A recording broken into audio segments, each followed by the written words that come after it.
Operation सिंदूरनंतर संरक्षण मंत्री राजनाथ सिंह श्रीनगरमध्ये दाखल। थोड्याच वेळात जवानांची भेट घेऊन करणार चर्चा।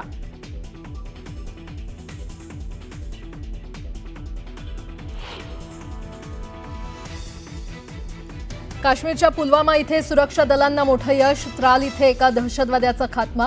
आणखी काही अतिरेकी लपल्याची शक्यता।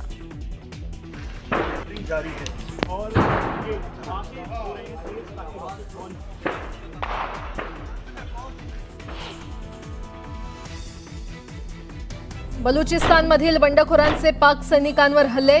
बोनिस्तान भागातील बलूच बंडखोरांनी केलेल्या हल्ल्यात पाक सैनिक ठार। हल्ल्याचा व्हिडिओ समोर।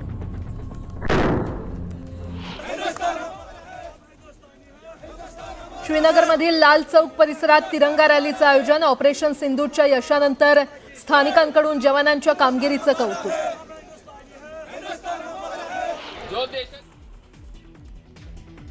तुर्कीच्या सफरचंदावर बहिष्कार टाकणाऱ्या पुण्यातील व्यापाऱ्यांना पाकिस्तानमधून धमकीचे फोन। धमकीच्या फोननंतर व्यापारी आक्रमक। आयुक्तांकडे करणार तक्रार।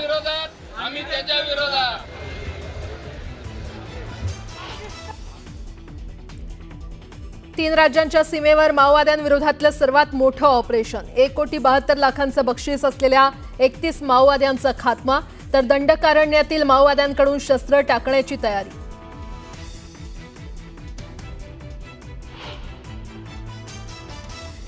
तुळजाभवानी मंदिरात 12 पुजाऱ्यांना प्रवेश बंदी। अशोभनीय वर्तन केल्यामुळे संस्थाननं उगारलं कारवाईचा बडगा।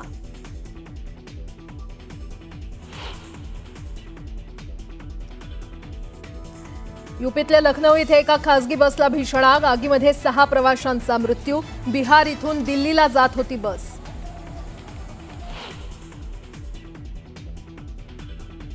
पिंपरीत चाकण एमआयडीसी भागात कामावर जात असलेल्या महिलेवर अत्याचार।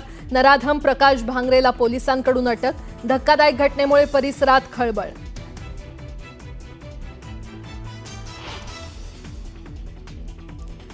आणि पुण्यात कोयता गँगचा धुडगूस सुरूच। दत्तवाडी परिसरात भर दिवसा एकावर कोयत्यानं हल्ला। पोलिसांकडून आरोपींचा शोध सुरू।